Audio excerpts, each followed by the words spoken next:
Hello and welcome to another episode of the Almond View podcast. I am your host, Jake Pointer, and tonight we have a full house on our hands. Please welcome Thomas Fro, Owen Innes, and Stephen Povey. Yo! Hey. Woo! Tonight we will discuss our 1-1 draw with the Tangerine Tadgers, Dundee United at the Tony Mac last week. The ladies are back to winning ways after a 5-1 scalping away to Ayr. And lastly, it's been 19 years to the day since the Lions took home their first bit of big-time silverware at Hampden against Hibs. So we're going to be discussing our favourite moments. Little bit more positivity this week, folks. The ladies are back. The men are playing better. A big game at Ross County this Saturday. So let's all get behind our team in amber and we'll make all the noise for like 45 minutes or so. So get yourself settled in with us here at the Almond View podcast.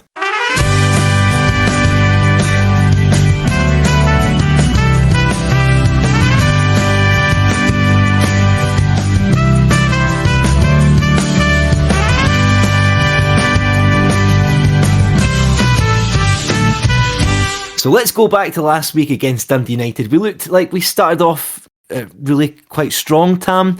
And when you look at the highlights for the kind of Bradley chance, it seemed like a little like Livy of old with like kind of the high aggressive press and nearly kind of a total thunderbosh from the word go from the man. Yeah, it's really good. What a strike, by the way, is really unlucky for that not to go in.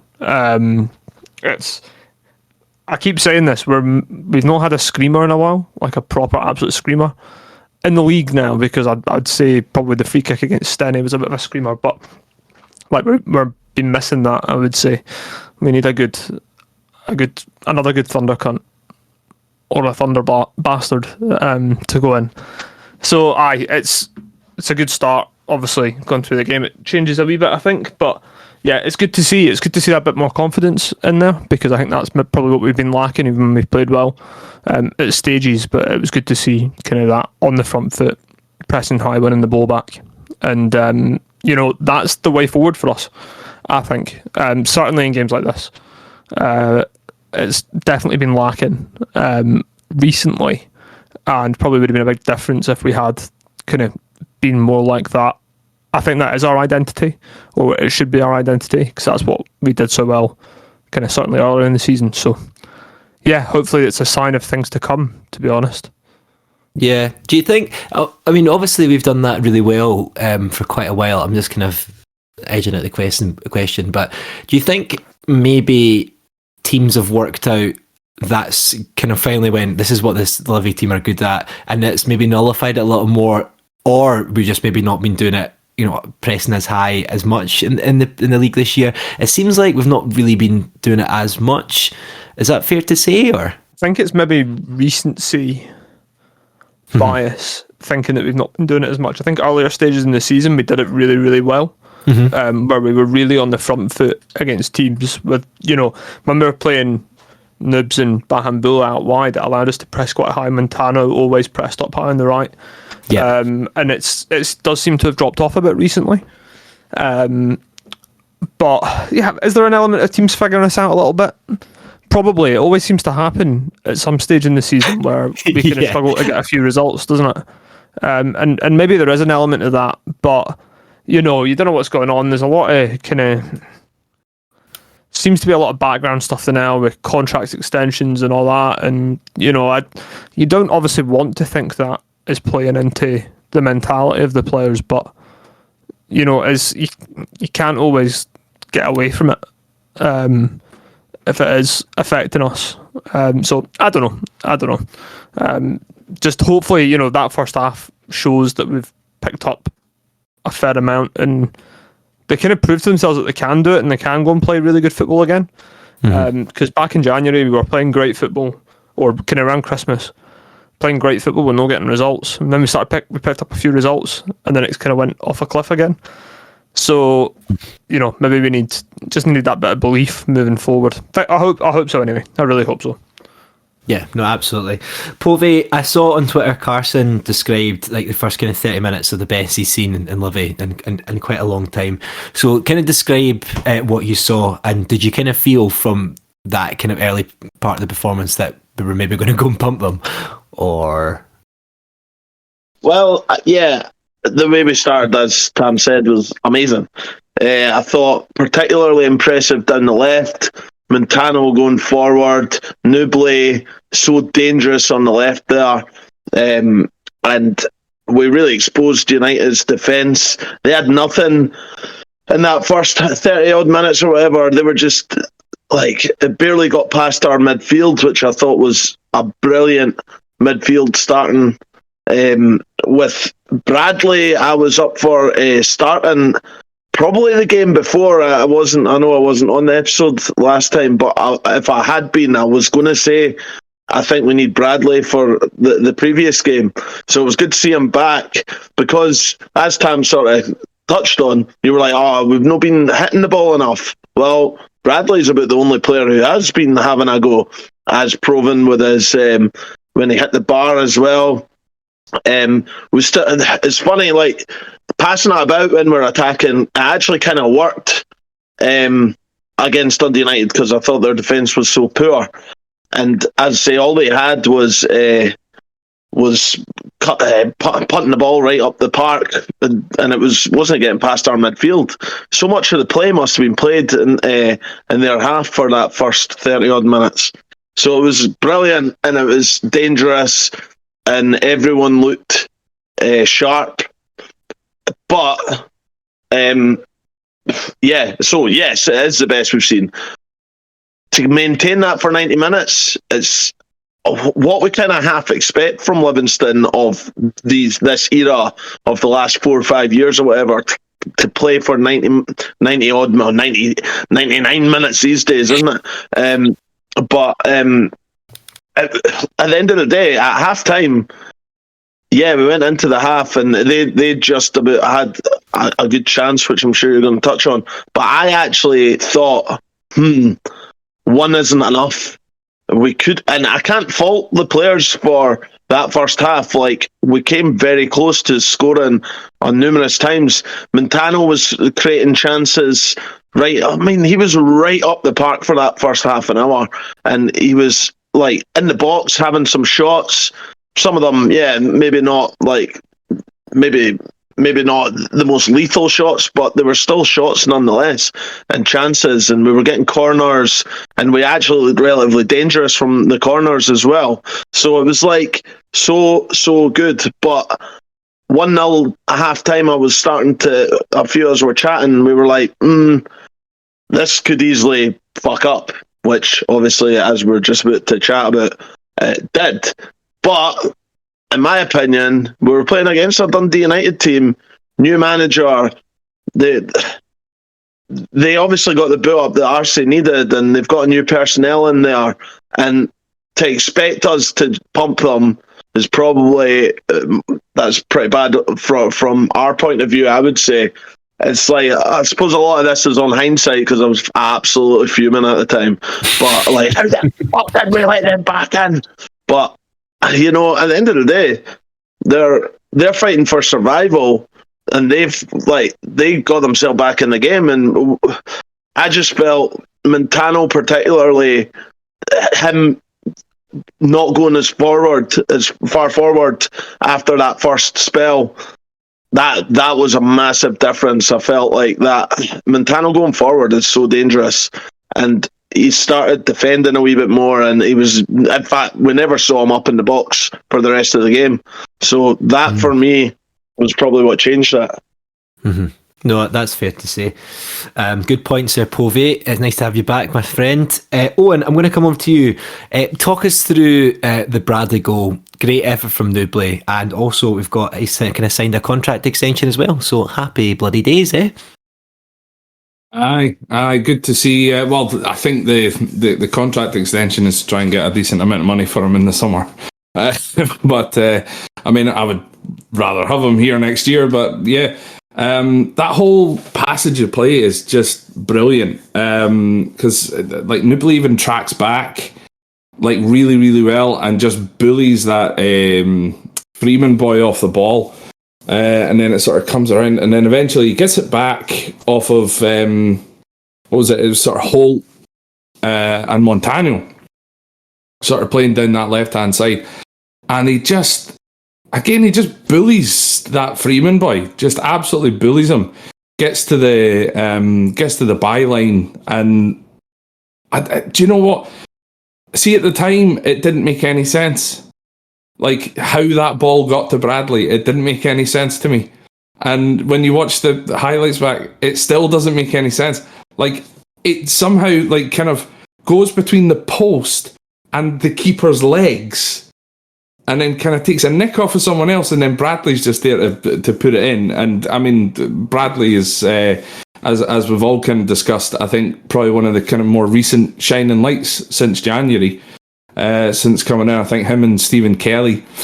I think I would have preferred Kelly to have started because you're talking about like taking shots. I think Kelly tends to do that quite a lot as well. But yeah, not just Nupley, and I think I just put in the group chat immediately. It's like Nupley is frightening. Like, he's been doing that all season, and no one's able to stop him. Unfortunately, Freeman ends up picking up a yellow card and then should have picked up a second one. Jim Goodwin knew that. Referee fucked up and then ended up hooking him for Liam Smith. And then at that point, they changed their shape. And then from that point, that's when they then came into the game. But no, Bradley was brilliant in that first half. Kind of ghosted away in the second half a bit. Because as Povey said, we weren't really kind of going that much forward anymore. It was almost kind of like we were trying to cling on to the 1-0 and try and get them on the break. But no, excellent again from Nubley. Excellent passage of play with Holt. It was good to see Holt back in the starting lineup as well, actually. Holt, Montano, Nubley, and then passing it back getting the ball back eventually to the man of the moment, Stephen Bradley, get his first league goal. So yeah, I was very, very happy with that passage of play. I think it's a really interesting point to look at how Bradley can affect the game when we're playing in different ways. So you'd kind of expect him as someone with a wee bit of pace and really good in the ball. You'd expect him to do a lot better when we're kind of sitting in and try to break out, but that doesn't seem to be the case. If you think about kind of just a couple of games off the top of my head, that game there, from what I've seen, and what you've said, first half, he's able to pick up the ball in dangerous areas and affect the game when we're on the front foot. The other game I can think of is obviously second half of the Stenny game, where he did the same. He was able to pick up the ball and influence the game in those further areas, and we were massively on the front foot there as well. So it's an interesting one moving forward, because if he is, I don't think it's his fault that we can't get the ball to him when we're playing a bit deeper and try to break. But I think it just proves that for our best players to kind of come to light, we need to be playing a bit more on the front foot. You're not going to be able to do it every game, but games like this, you kind of need to do it. What Povey was saying about Montano, we've been saying it all season, he's so dangerous winning the ball high up, and he drives us up the park, gets the ball higher. It's really important, in my opinion, that's how we kick on. And as I said, if we get top six, you're not going to be able to do that every game. You're not doing it against Celtic, you're not doing it against Rangers probably. But maybe we've given a wee bit too much respect to certain teams around us. And that's kind of been some of the cause of our problems, because when you saw big wins kind of over the last few years against your Hibsies, your Hearts, we played them at our game. And if our game is playing on the front foot and trying to press them, then that's what we should do, in my opinion. Mm-hmm. It's almost like we're a little bit worried about being caught in the break, because we have had our pants pulled down a few times, but instead of nullifying that by playing on the front foot and almost like fear of what might happen. I think it's a really good point, Thomas. I totally agree with that. Now, Tam, I'm glad you spoke there, because I'm going to ignore you for the next couple of points to the boys who were at the game. Tam was at Celtic Park watching Celtic Hearts on that game. Yeah. You enjoy it, Tam? Was it a good day? Yeah, it was a good game. Seeing Hearts get beat is always good. in my book because I fucking hate them.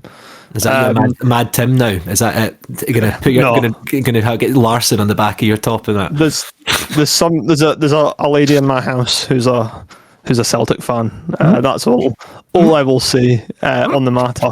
And it's her first time. It was her first opportunity to go to Celtic Park in a long time.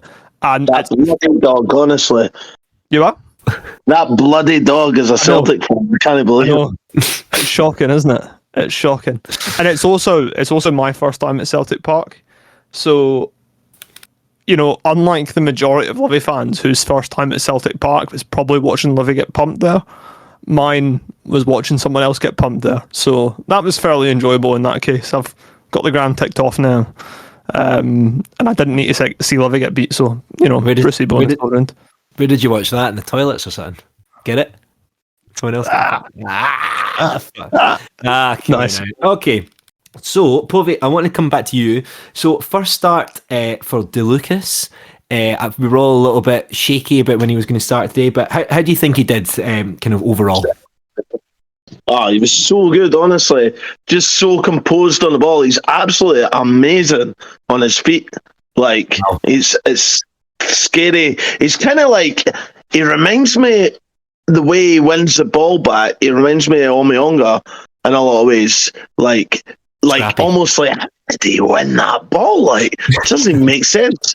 Because there's a couple times you're like, whoa, like, what are you doing? Like, and then he'll just like sort of get past the player or he's pretty composed, way more composed than I would be on a football. And like, you know, it's like scary how good he is and how much an impact he's made, and he's slotted right in. And in my opinion, this is madness saying this, given Fitzwater and Obelai have been like regular starters. But that for me was a pretty solid back two. I would like to see that more often. DeLucas and Boyce, I thought they were brilliant as a pairing as well. And lots of good things. He was arguably man of the match. He was he's just a big unit as well, so he's strong. And I've not seen much of him like use his head much or that in terms of winning the ball in the air. Like, I can't really comment too much on that. Certainly attacking wise, I've not seen him.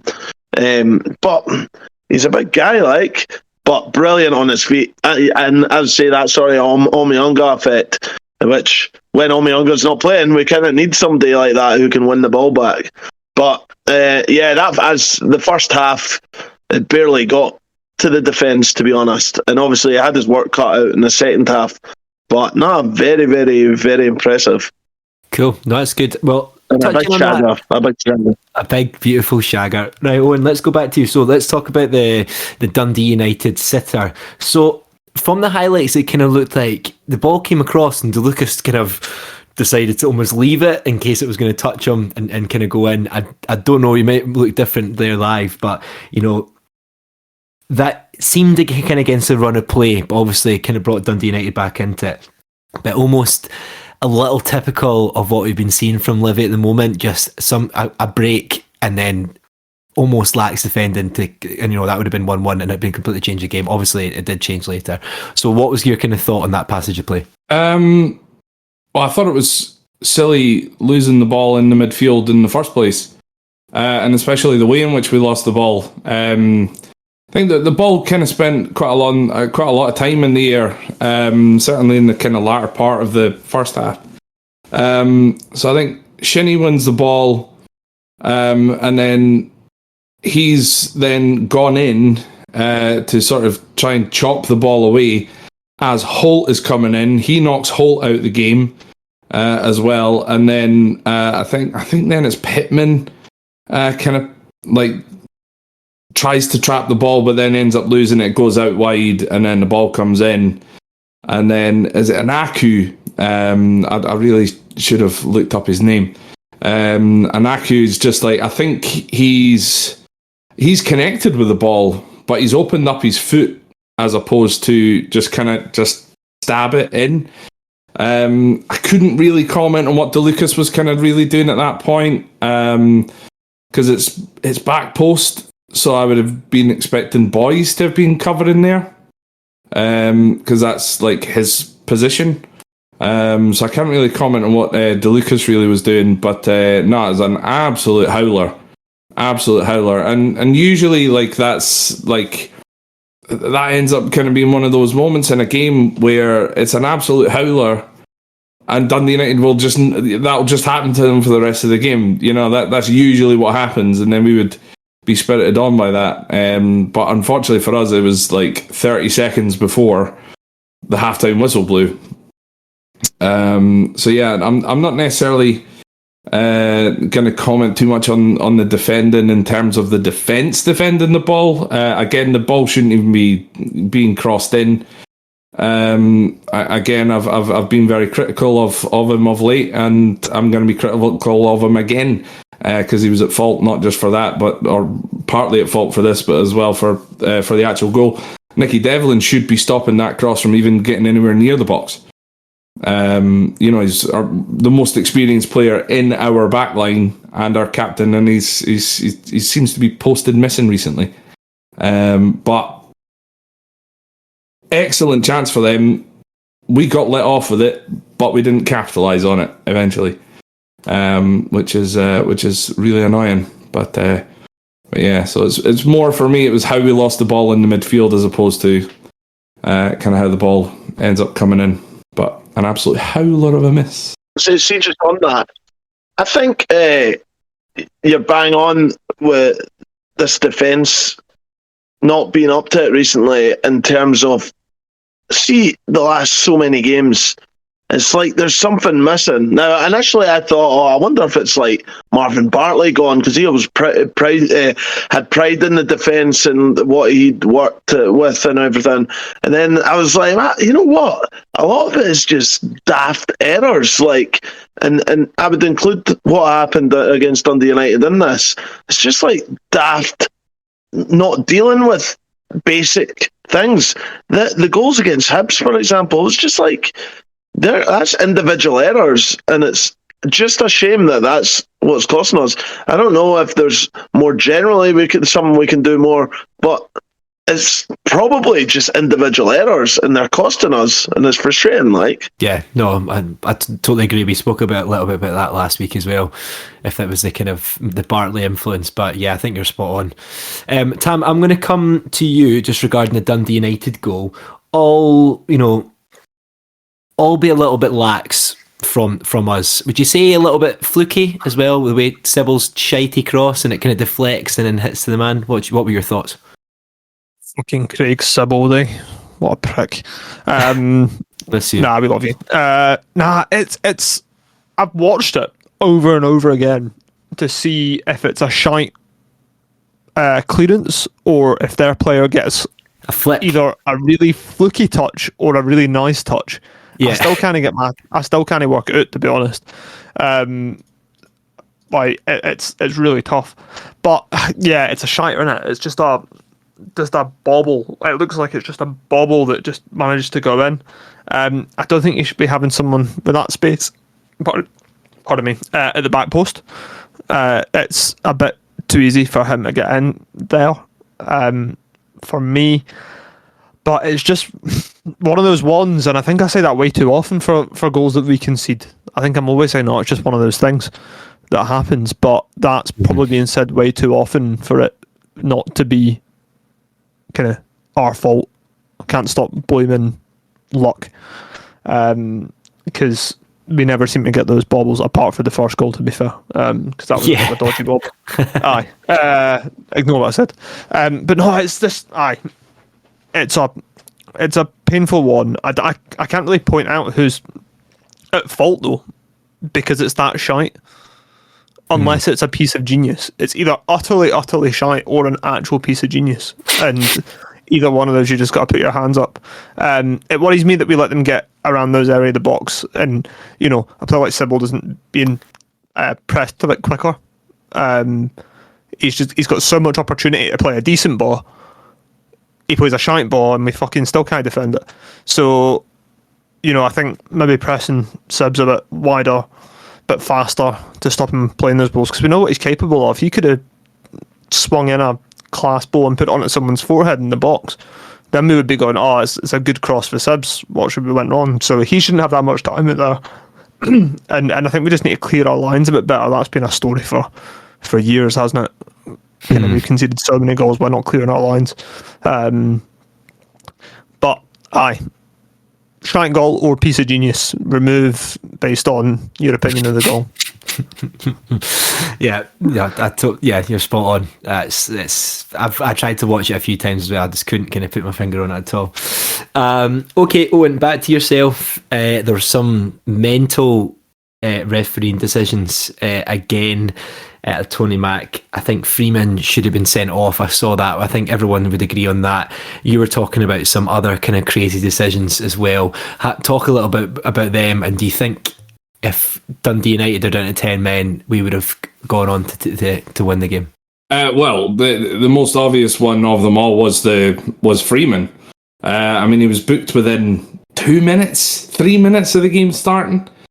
And then basically spent the rest of his time on the pitch, which was not very long, just like dragging shirts. So Montano gets the ball out on the left hand side, skins him, so skins Freeman, and then Freeman literally hauls him down to the ground whilst he's already on a yellow, and the referee gives a free kick, but doesn't even speak to the player. So a red card at that point in the game, yes, that changes the game. You're then playing 10 men, a team that's sitting within the bottom three. I don't know where they are on the table. Also, don't give a fuck where they are on the table. So they're bottom. Were they? Right. So they're bottom of the league, down to 10 men after 20 minutes. That's it. It's almost kind of a no-brainer, really, that he should have been off, and that it would have changed how it might not have changed the outcome of the game, but it definitely would have changed the flow of the game. I mean, we definitely would have, I would imagine, have taken advantage, or you would hope that we would have taken advantage of it. The other one is Aina. Their centre half studs up, challenge on Scott Pittman, right on his ankle. I mean, right on his ankle. Goes to a VAR check. I mean, he gets yellow carded immediately. Pittman's down on the ground for 5 minutes. What felt like 5 minutes. You know what it's like nowadays with VAR. So he's down, he's getting treatment. He finished the game, obviously, so in hindsight, I suppose it wasn't really that bad, but it's a studs up challenge over the ball onto Pittman's ankle, and you watch back the highlights, you see the player's face, he goes, fuck, I'm off here. I am getting sent off right now. He gets a yellow card, it goes to VAR, and then the referee refuses to go to the screen to look at it. It's just fucking baffling, man. It is absolutely baffling to me how on earth that one never ended up being a red either. At that point in the game, though, I mean, I think that was round about maybe 82, 83 minutes or something like that, so again, would it have really changed it? It wasn't in the box, so you weren't expecting a penalty or anything like that. I think that was the one where we got the free kick, where Bradley took the free kick, hits the wall, and then he carves out this amazing chance, which then he blasts at the keeper. The keeper fucking spills it, but that would have been disallowed by VAR because it hits. Well, first of all, it does actually hit. He tries to go for a cross. It hits Craig Sybil's hand. Again, the whole handball thing, I don't fucking understand anymore. Don't like anybody does. So it hits his hand. So good shout for a handball. Gets the ball back, manages to get the ball over, and then as the ball comes back in, it hits off Luigi's arm, so it hits off to Lucas's arm before Bradley takes the shot. So if that had squirmed in, I guarantee you that goal would have been disallowed by VAR. But in terms of what we were talking about, and the two major red card, I'm sure there was another red card incident with Anaku at the end of the first half as well that was really fucking dangerous too. But in general, yeah, they should have been down to 10 men, maybe even 9. Sports Scene said exactly the same. They should have been down to at least 9 men. So yeah, it was horrific refereeing from about half an hour in to the end of the game. I have a bit of a bee in my bonnet about referees at the moment. At the moment. Aye, well, particularly like over the last week, like some of the decisions across football are like, it's not even the decisions, it's consistency. It's like they cannot fucking stick to the rules that they're making themselves. It's happening in England and it's happening up here. Like, I've only seen a couple of stills from the Pitts tackle, but the fact that he's not gone to the screen is down to the VAR. It's the person who's operating VAR. I'm not against VAR. I think it's good, probably a net good for football as it starts to develop. But the people who are operating these things are utterly fucking incompetent. At least get your consistency right. Why has Holt and Pittman been sent off earlier in the season and not allowed appeals? Other people for similar challenges since have been allowed appeals and have had their red card taken off them. And then a tackle like that doesn't even get checked. It's just fucking bizarre to me. It's so frustrating as a football fan that you're meant to have these systems in place that's meant to enforce consistency and certain kind of standards in refereeing. It's meant to help them, but it's just a fucking boys club. Like, they don't want to turn over the decisions that their pals are making because they don't want the referee to look like a mug. It's absolutely mental, and we always seem to get the fucking worst end of the stick with it. I know that I'm sounding like a Rangers fan now, but I'm fed up with not getting decisions that we should get. I think it's utterly ridiculous. It's fucking so frustrating. They need to sort it out because it's not good enough across football. And it doesn't matter if you're refs. I think I remember before VAR I said be better making these refs full time. Doesn't even fucking matter if they're full time now, because you look at them down in England that are meant to be some of the best in Europe, if not the world, and they're fucking appalling. They're making some truly shocking decisions. Nobody knows what the handball rule is anymore. Apparently you can go and fucking go on all fours on the ground, and if it hits your arm, it's all good because you're supporting yourself. It's such shite. Let's just crawl around the box when we defend, because that's not a handball apparently. It's just that it's fucked. Like, VAR as a concept is great, but the way it's been used is appalling, and it's the people element behind it, because the people element caused the problems. Rant over, sorry. So VAR needs to be run by AI. AI VAR, ChatGPT VAR. Povey, sorry, what we said. No, I've been raging about it as well. Like, you've made all the points already, but I mean, I just we're the ones, Livy fans, we're the ones on all fours getting hammered by the red VAR-y, like, are right up the arse. It's rubbish. There's no consistency. I'm done with it. The Pittman, the whole, you're bang on. That bloody hyena would have been laughing his head off, because that was absolutely he shouldn't have been on the park, and they should have had a man sent off earlier. Refs are a joke. VAR's a joke. I'm fucking done with it. Well, I don't really know what to add after that absolute escapade, lads. I mean, I loved every second of it. I love the passion. Yeah, it was quite cathartic for me. Okay, Povey, I'm going to pop over to you now. So, would you say 1-1 was a fair result in the end, or we should have capitalised on more on maybe our first half performance? Also, from looking at the Twitter, there were some funky subs kind of made second half, which seemed to be quite defensive when you think we should really be chasing for all 3 points. What were your thoughts on the subs and just the general result? Yeah, so I'll just answer the first question. 1-1's a fair result because we never took our chances when we were on the front foot. Dundee United did very well to get back into the game. You could argue we let them back in. The argument of that would be, well, yeah, the subs we made I was bamboozled. just even the change of shape, as I mentioned earlier about Montano going back, but then taking Anderson off, like bamboozled by that. He's such a threat, and I'll be honest, anytime, this is shocking, unless Anderson's on, which has only been twice, I think, this season, where you've had Guthrie and Anderson together. But once Anderson's off and Guthrie's on the park, I'm like, we are not scoring. I don't know, I'm not the stats man, but I would love to see how many goals we've actually scored with Guthrie on the park compared to when he's not been on the park. In terms of amount of time, second half of the game or whatever. When he goes on, he offers bugger all. I'm sorry, I called it ages ago. He's no going to be scoring goals for us. He's just no up to it. And yeah, we didn't deserve to score.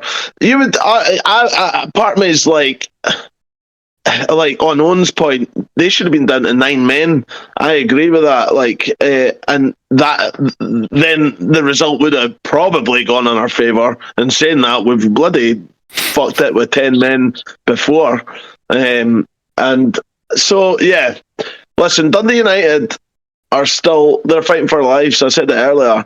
It's not a bad result. It's just frustrating because we should have battered them in the first half an hour, when we should have taken our chances. And again, not faulting the effort. It's just unlucky that we never got some more goals. It's a fair result though. But going forward, it's a positive performance we've had. But it's quite the changes, man. It's really, really odd subs. Really bizarre. And Newbley for me doesn't work up top by himself. That doesn't work. He was so threatening on the left-hand side. And I would say that all season that's his best position. So why move him in the middle? We kind of shot ourselves in the foot with the subs. And Dundee United deserve to leave with something, even though they shouldn't have had that many men on the park. So yeah, I don't know what Davey's thinking though. I don't know. I've not. Has he been interviewed on the subs or anything? I've missed it this week because I was just bamboozled. As I say, I'm still perplexed by it. I don't understand why he made those subs. Lads, have you got anything to kind of comment on what Povey was saying? I didn't actually see a post match from Davey regarding that. Did you? Davey didn't kind of mention his subs. I don't think, but completely in agreement with Povey. Taking off Anderson, you can kind of understand why he took off Anderson because he wasn't really kind of getting much, but he's the type of player that he just needs one opportunity, and we could have carved out an extra couple of opportunities. We take off our striker and put on a central midfielder. I think there was at one point we had 5 central midfielders on the park, which again bamboozled me. Yeah, and bringing on bringing on the other subs was just so fucking the obvious change for me at the time when the changes were being made was Kelly on for Shinnie. Shinnie just spent the entire second half passing the ball between the fucking centre backs. It was fucking awful at times watching it. So Kelly on for Shinnie at that point in the game. So when Martindale takes off Anderson, leave Anderson on. But bringing Guthrie on. Genuinely, it's can we do a loan swap and get fucking Gonsalves back and put Guthrie out on loan to fucking Rafe instead, man? Cheesy peeps. Genuinely, at least fucking Gonsalves has actually scored a fucking goal. Jesus. Yeah, I just... Jesus. Fucking hell. Cheesy peeps, man. I agree. I'd rather Goncalves than your man Guthrie. Guthrie or see, the thing is, before we sent Goncalves out on loan, what were we saying? We'd rather have Guthrie instead of Goncalves. Fuck it, just send them both to fucking Wraith, man. Owen, Actually, I would send rather them have you. fucking. I would rather have have me you up than front. Goncalves. I'd 100% Fair rather play. have you up front than Goncalves. Yeah. Fair play. He's Fair play. My knees are shot. I can't run. I can't pass, and I can't shoot. But That's just Goncalves then. You're basically the same player. oh no, Goncalves can at least like move slightly. I couldn't fucking turn on a dustbin lid.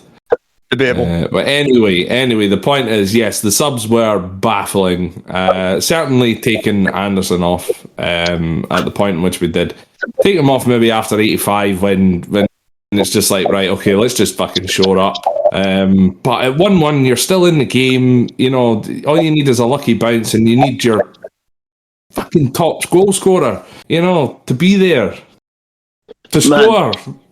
I'm just thinking Guthrie as well, like, he gave the ball away so many times. It was like embarrassing. And like, he's so shit in the air. Remember his first game? It was like, oh my God, he had an amazing diving header. He's going to be fucking amazing. He's literally, that's his height he can head at on the fucking knee height. He can't header. He's so shit in the air for such a tall guy. Man, also, I'm just thinking the best chance we had in the second half was actually from their right back who battered the ball back to their goalie. That would have been the OG of the year. That was probably our best chance of scoring in the fucking second half, man. That was actually fucking that was Mulgrew. It was Charlie Mulgrew fucking like almost lobbed his own goalkeeper, man. I mean, it was just like, it was one of those moments of, you know how like Dundee United fans have been like, our team is shit, our goalkeeper is shit, and everything like that. See when your fucking most experienced player and captain is putting your goalkeeper under that much pressure every fucking game. I'm not surprised you're bottom of the fucking league, man. There you go. Fuck you, Dundee United. Boys, we've got a big game on Saturday. Again, another home game against Ross County. What are we expecting from the game? I think 3 points are needed. I will kind of put in, right, you guys have been I've not been at in the last few weeks, right, but what would you think about starting Stephen Kelly over Scott Pittman? I've still just not seen anything I really like about Pitts the last wee while. Obviously, you've been at the game, so feel free to absolutely tear me to shreds. I thought Pittman was very, very good on Wednesday. Pittman and Holt were like back to like last season performance levels. Cool. Not saying that obviously that can continue against Ross County, but I think Pittman would be a good shout to be. But Kelly's a good shout to play against Ross County, and Pittman's a good shout to play against Ross County. Personally, it would be for me Kelly, Pittman, and Holt, as we kind of discussed a few weeks ago. In terms of what to expect from Ross County, they're down in the lower echelons of the Premiership. So on paper, it's a team that we should be beating. Anything less than 3 points, we're not getting top six. Anything less than 3 points, and the top six is gone. Because then we've got Dundee United again. We've got Motherwell. And St Johnson before the split. Ross County's our last realistic chance for me for picking up 3 points before the split. So don't know what everyone else thinks, but that's personally what I think. I don't really have anything to add. I think we've got to win. It's a big game. Should win it, but it's Livy at the moment, so hopefully it's the start of a turn in fortunes, or the completion of the turn in fortunes after the draw at the weekend. Hopefully. We'll end up getting beat, and then we'll pump Dundee United and St Johnson, or like get pumped, and then we'll beat Motherwell or something like that. That's a proper Livy way. That I can just see it. Povey, I can see your mute button flicking like a. I hate to sound like Davy Martindale. I hate to sound like Davy, but like for me, it really is one game at a time right now. And it is like I'm not thinking beyond Ross County, because, as Owen says, if we don't win, well, it's done. So there's no point in getting ourselves ahead of ourselves with these games. I have looked at them and we've kind of mentioned it there. I think you've got in the wrong order because we've got Dundee United last for sure. But that run of games, if you look at it right now, you could say one thing. But if we get a convincing win, then you might change your mind about the next game, which I can't mind what it is, if it's Motherwell or whatever. St Mirren and Motherwell. But Ross County, we've got to get a win. I want us to get a convincing win. I feel like we need to. If we score one, it's not enough, as proven against Dundee United. We need to score 2 goals. We need to be able to score when we're on the front foot. I'm expecting a tough game. I think. But I mean, it could be a turning point, getting a good run and whatever. But one game at a time, and like that sounds mental, but. Just you never know with this league who's going to pick up form, who's going to be where. It's a really interesting time right now. I really feel like we've fucked at things recently, and we're continually have been fucking it since that Cali game. But all you need is a big performance, a big convincing win, and then you go into the next game with your head high. At least we're going into the game knowing that we were really excellent in the first half against Dundee United. So that's I don't know if that answers your question, but it's a big game. Okay, the ladies were away at Ayr at the weekend and gave a convincing 5-1 victory. Thomas, great to see, continue the unbeaten run. I think that's the more important thing. But, great to get back onto big winning ways after a couple of, again, disappointing's not the right word, but from the way that the team have done so well, maybe almost kind of feels that way. Would you agree? And it's it feels like another kind of turning point for the ladies. Yeah, I think with on the back of a couple of tough results and kind of not tough results, but tough games, and maybe the results not the way that we would have wanted, or as convincing as we would have wanted. It's a good way to go out and do it. It's a notoriously tricky away game. Away. They're very, very good at home, much better than they are away from home, and it's always difficult going through there. They play at the Cumnock Juniors, which is a cracking wee stadium for football. Really, really, really good. But it's always a tough place to go. They bring a fair few people along, and it's always it's always hard, that game, because they battle hard. They're a difficult team to play, and they've been on an absolutely cracking run of form recently. They've kind of shot their way up into that top 4 in the league. Still plenty of points behind the top 3, to be fair, but they've kind of made themselves the best of the rest, let's say. Over the last kind of 6 to 8 weeks, they've had some really, really good performances. So yeah, to get the free scoring kind of ways back that Livy have probably been known for this season is great to see. I think it was 3 goals in 18 minutes, which probably really set the tone for the game. And yeah, it's amazing to see. I wasn't through there at the weekend, unfortunately, but a truly brilliant win at a key time in the season. Yeah, no, it's good. I'm just looking at the kind of goal scorers now. Mackay, Elizabeth, Jess Murphy and Mulligan. It is nice to see regular names, but it's not just normally like like last season it was a regular name. It was Ashley Elizabeth. Oh my goodness. Oh, what's the next game? A hat-trick from Ashley Elizabeth. The best thing about this season is just the variety of goal scorers, but there's been 5, 6 consistent goal scorers this season from the girls. Is that safe to say? Like it's been amazing how much they've stepped up and how much that's improved this season. Yeah, for sure. The goals are coming from kind of more round the park. Probably not as many goals from kind of like your corners and stuff. Certainly early in the season, because there was a fair few goals with set pieces early last season, certainly, and that seems to kind of not be as much, or they're not relying on it as much for the most part this year. But to see kind of the midfielders chipping in, the wide players chipping in is excellent. Really, really good. And yeah, I think that's kind of the mark of a cracking team.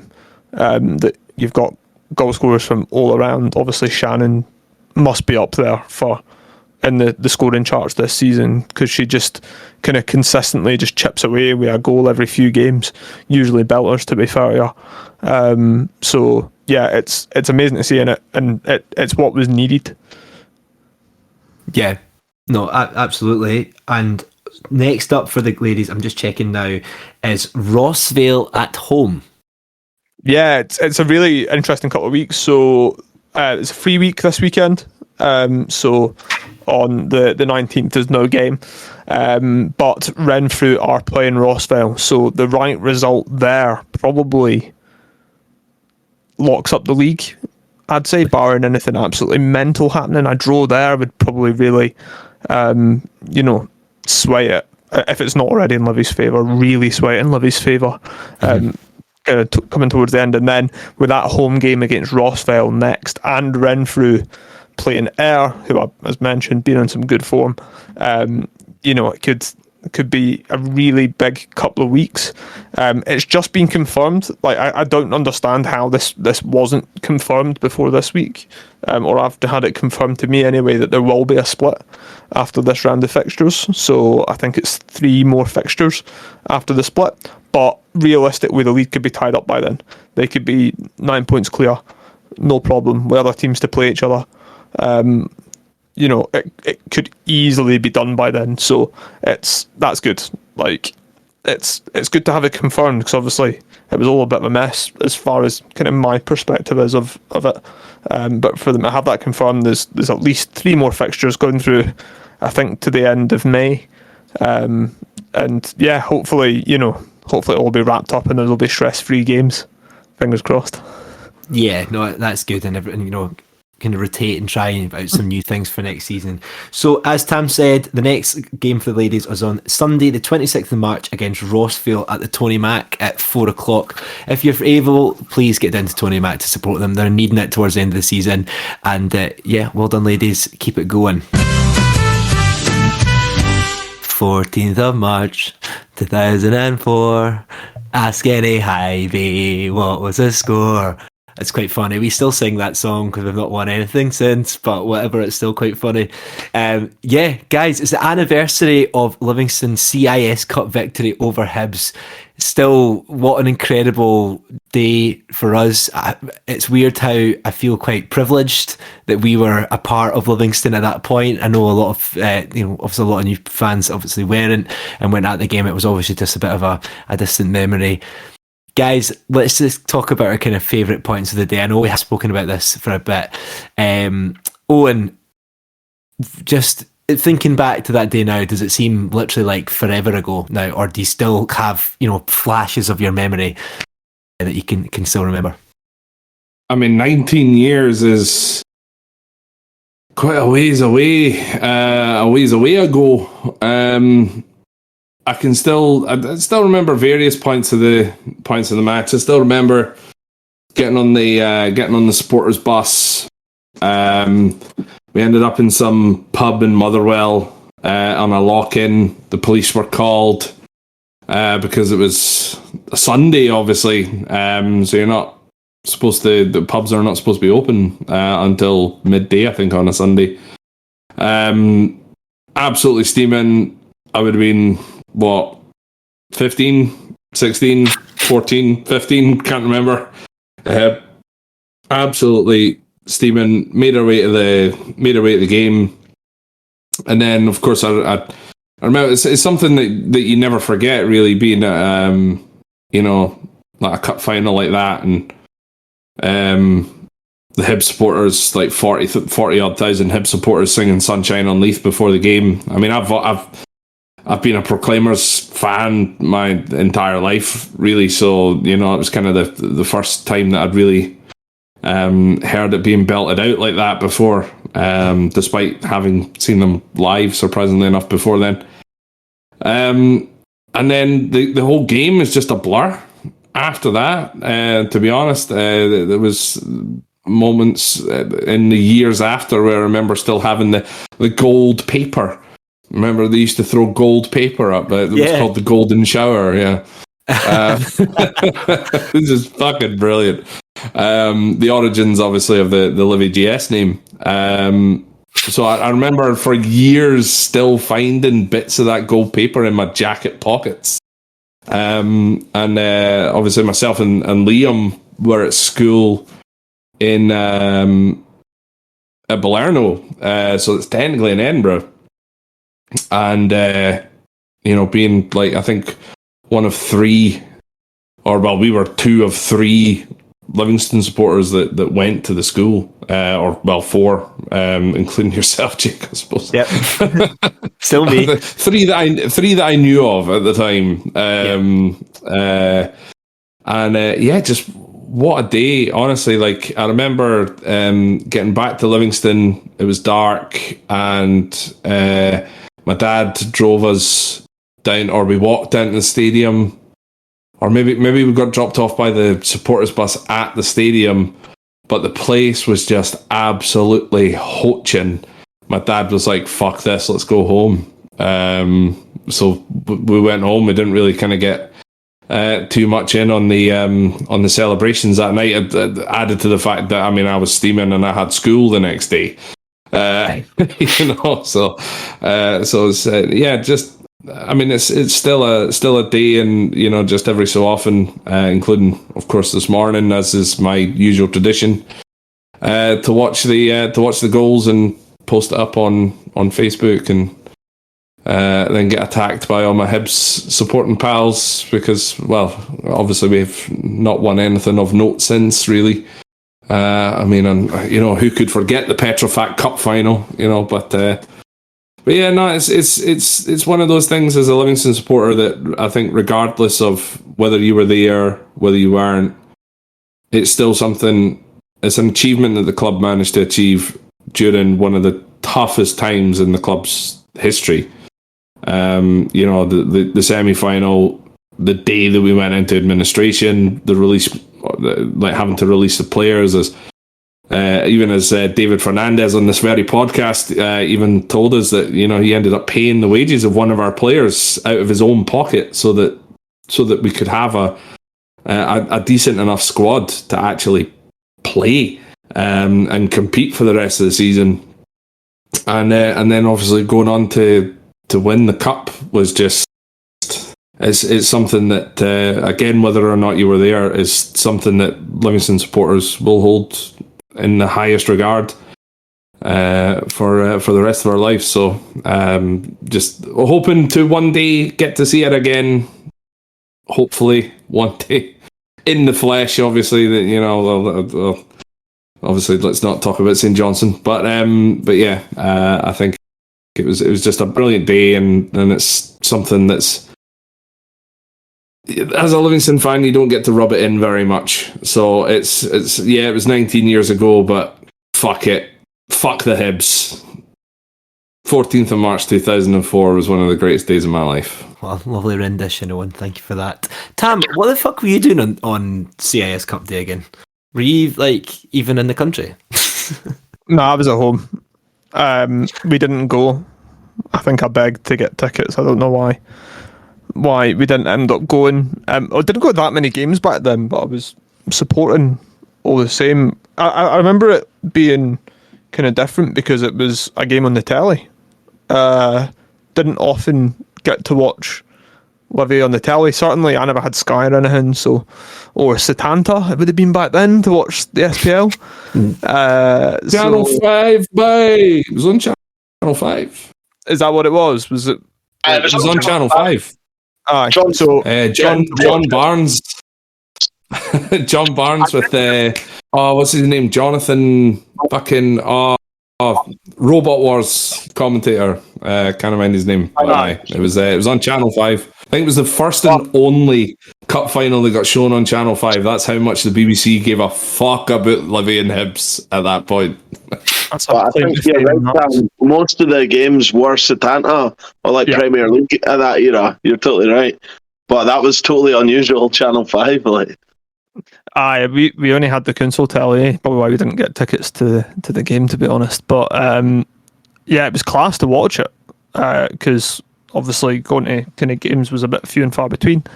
But being able to watch on the telly, I remember one of my best pals, I've talked about it before, he's a Hibs fan, and he was also a Livy season ticket holder at the time. So he was there with his dad, both massive Hibs fans, but they were in the Livy end. So I remember seeing him after the game and just laughing at him. Just for a while, we came to my front door and I just laughed at him for quite a good while. Why would he be at your front door? Like, why would he do that to himself? He just watches, like, basically watching his bird getting pumped, like, for 90 minutes. And then just went, and then that you'd also watch as well. You watched his bird getting pumped. And then you just comes to you and goes, I might ask Thomas what he thought of my bird getting pumped. We were wee boys, eh? How old would I have been? 11. 11. Jesus. Owen and Povey, were you at when we got scalped 3-0 off Hibs at Hampden? Yeah. The semi-final. Yeah, it was yeah. The Scottish semi-final. The Scottish. Was that not a Zanetti overhead kick or something like that? Was it Zanetti? Some Hibs guy. Remember. I don't remember much. I don't remember that game at all. I was at the Celtic semi-final a few weeks later on. Was it 3-1 when McMenamin scored? I was at that game, but I don't remember the other semi-final scalping. That was a pretty good experience, that one, actually. Like, because we won the Challenge Cup that year, and then getting to that was my first Hampden experience at 3-0. So I think that kind of made it even better. Like, those not so many years later, playing Hibs in the final at Hampden and beating them 2-0. My day, I don't know how many of these stories I've told. I mean, I'd go one better and say it is the best day of my life. That was like, my sister doesn't listen anyway because her wedding was up there, but best day of my life, 14th of March 2004. It was so weird, right? So prior to the game, because I used to go to the games like on the Livy supporters bus. I know Owen, you did as well, but like there was loads of buses going that obviously. But I went with the sort of supporters club folk, and the people I sat beside at the games bought tickets, more expensive tickets, which was like further round, more like better view, to be honest. And I remember Big Al being raging at me because it was like £6 more or something like that to sit there. But and his family were going, but obviously he sat next to me and he was like, I want to be with my family, blah, blah, blah. Anyway, he totally didn't regret it because we got such a good view of everything. It was just an amazing spot to be at as well. And to be honest, we were sitting with the folk that followed the club a home and away all year. So it was also the same sort of group that we were beside for the semi-final at Easter Road as well against Dundee. So it was good to be around those folk. I mean, some cult heroes there of the Livy fans. You know who they are if you were part of the DBM or whatever at that point.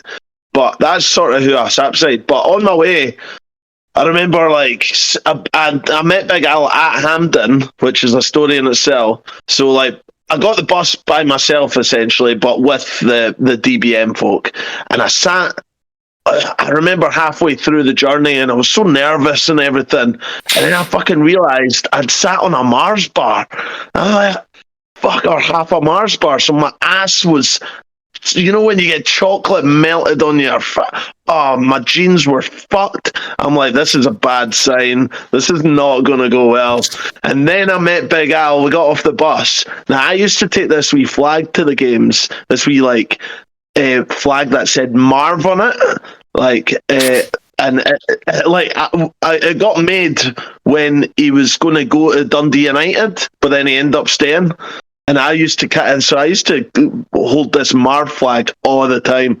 Anyway, I'm walking off the bus with my Marv flag. I meet Big Al, and then Channel 5 camera goes up to us and is like, "All right, boys, do you want to sing a wee song for the game?" Now, I was as a bigger virgin than I am now at that point, you know, and so me and Big Al held the Marv flag, and we were like, oh, well, like we didn't know what to do. I would embrace that now. I love going on the telly, like. But at that point, they were like, right, on you go, boys. And we were like, what will we do? What will we do? It's just like, sing a fucking song, boys. Come on, sing a song. It's Cup Final day.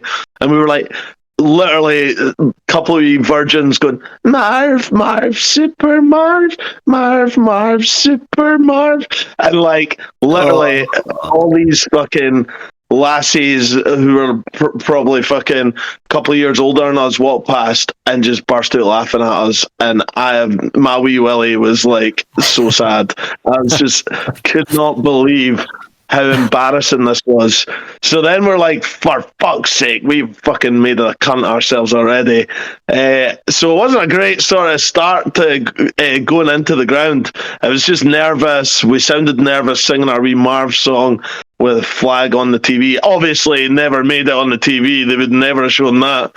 Thank God social media didn't exist at that point. And then obviously the game happened, and it was just fantastic, unbelievable. Can't even, like, those 2 goals in quick succession. You just can't. The words can't express that feeling. It was just nuts, crazy.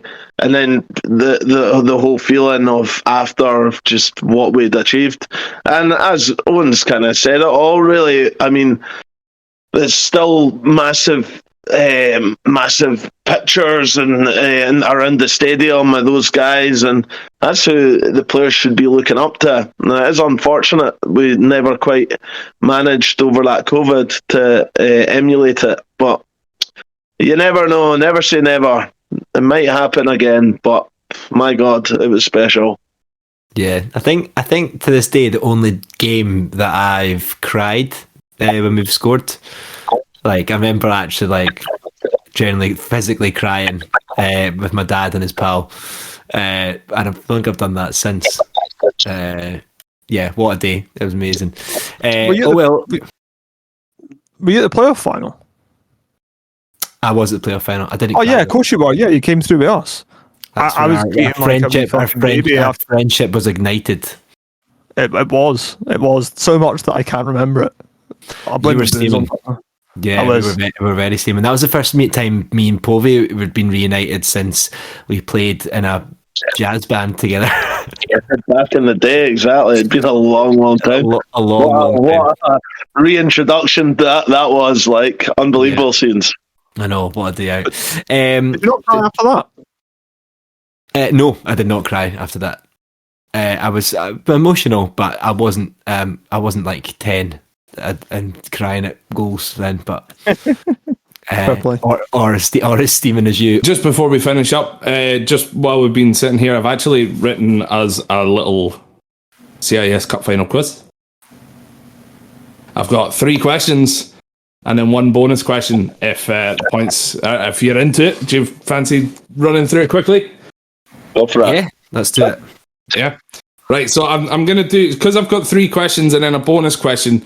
One of them is specifically about Hibs, and then one of them is about the Cup, and then one of them is about Livingston team itself. So I'm going to do a spin the wheel thing instead of just like choosing people at random. All right, so here we go. A little quiz about the CIS Cup Final, or in kind of general. So I'm just spinning the wheel, see who's going to be up first.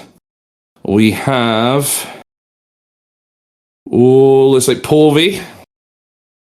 There we go. So Povey, you have the first question. Now this is so it's a multiple choice question. Okay, so since the CIS Cup Final, so this is the Hibs question, right? Since the CIS Cup Final, how many Hibs players that played in that game have turned to management, so are now currently managers? Is it 2, 3, 4, or 5? I'm going to go bang in the middle and say 3. You're absolutely correct. Can you even name them? There's no bonus point, but can you name them? Scott Brown. Scott Brown. Fuck no, I can't even remember who played now. Is Kevin Thompson one? Kevin Thompson is the other one. Anyone Kevin else Thompson. got another guess? Ian Murray? Ian Murray wasn't part of the squad that day. Think he said that he could be the manager of Scotland. First managerial position was with Wigan Athletic. Caldwell. Gary Caldwell. Good call. Gary Caldwell. So, Povey, you get 1 point. So, let's spin the wheel. Let's remove you from the wheel and we'll spin again. So, this one. This one's for Tam. I'm going to be so bad. Let's see how good your Scottish football and Scottish Cups knowledge is. It's shy. So Livingston beating Hibernian 2-0 in the CIS Cup Final in 2004 was the first time that a non-Old Firm team had won a trophy in Scotland since who? This is going to be a total guess. It's a total guess. I think the obvious guess would be like Aberdeen. Okay, so Thomas is going to Aberdeen. Jake's got a guess. Jake did put. You don't have your camera on yet, so I'll go with Jakey boy first, and then see whether was it not Hearts in like 1998? Hang on, 2-1 against Rangers. That is absolutely correct. 2-1 against Rangers. Famously, the game that John Robertson was on the bench for, and it was one of his last games for Hearts, and he never got on the field. And a lot of Hearts fans were pretty fucking raging about it. Okay, so that's 1 point for Povey, 0 points for Tam, actually. So, Jake, it's all down to you. It's another multiple choice question, and this one is specifically about the Livingston squad this time. Okay. So in the Livingston squad, how many nationalities were represented in the Livingston squad? And I'll say including Scottish players. So the number includes Scottish players. Okay, so including Scottish players, how many nationalities were represented in the Livingston squad? So it's 5, 6, 7, or 8? So Scottish, English, Spanish, Trinidad and Tobago, Argentinian.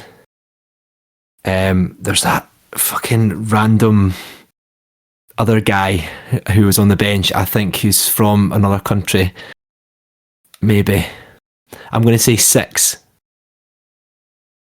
It is 7. Yeah, you missed the French. Yeah. Oh, fuck. And another one, you missed it. Never said Australia either. So the nationalities were Australia, Scottish, Spanish for Oscar Rubio and David Fernandez, Trinidad and Tobago, obviously, for Marvin Andrews, Emmanuel Dorado from France, Lee Makel and Will Snowden from England, Stuart Lovell from Australia, and Fernando Pasquinelli, whose birthday is today. I found out on Instagram, it was either today or yesterday. Fernando Pasquinelli. So there you go. So, Povey, you win.